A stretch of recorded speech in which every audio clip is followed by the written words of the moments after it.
Daripada Hasan bin Ali bercerita, Hasan bin Ali radhiyallahu anhuma, cucu Nabi sallallahu alaihi wasallam, anak sulung Sayyidina Ali. Aku bertanya kepada pakcikku Hindun ibn Abi Halah. Beliau adalah orang yang mengetahui banyak perkara mengenai Rasulullah. Hindun bin Abi Halah, dia sahabat Nabi, dia lelaki dan dia seorang yang sangat fasih bila bercakap. Hasan bin Ali pergi jumpa Hindun pergi tanya. Dia kata, "Sifli mantiqa Rasulillah sallallahu alaihi wasallam." Wahai pakcik, boleh tak ceritakan kepada aku Nabi ni kalau bercakap macam mana? Jawab Hindun bin Abi Halah. Kata Hindun, Rasulullah SAW adalah seorang yang selalu bersedih semasa mengadu kepada Tuhannya dan menyaksikan kebesaran Allah, bukan kerana keduniaan. Beliau tidak pernah berhenti berfikir, lebih banyak diam, tidak berbicara hal yang sia-sia. Dia urai pasal Nabi. Nabi memulakan dan mengakhiri bicara dengan menyebut nama Allah. Nabi suka sebut bismillah, tak syarat bismillahirrahmanirrahim. Kemudian akhir juga Nabi akan mengakhirkan perbuatan juga dengan nama Allah.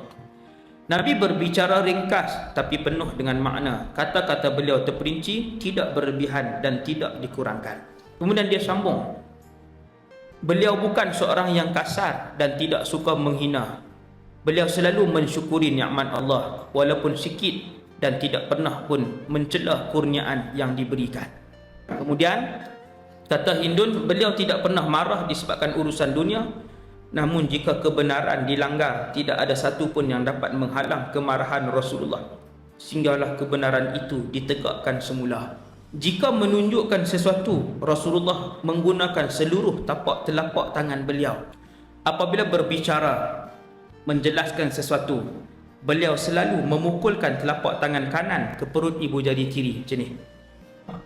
Jika Rasulullah marah, Nabi akan berpaling daripada orang itu dan menghindar. Apabila menyenangi seseorang, Rasulullah akan menjaga pandangan mata beliau.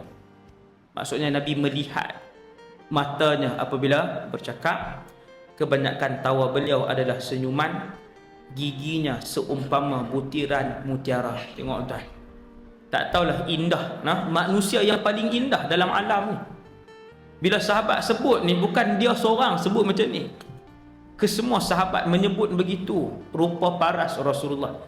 Bila matang gigi, sahabat akan kata giginya seumpama butiran mutiara, cantik, tersusun cantik kan, sallallahu alaihi wasallam.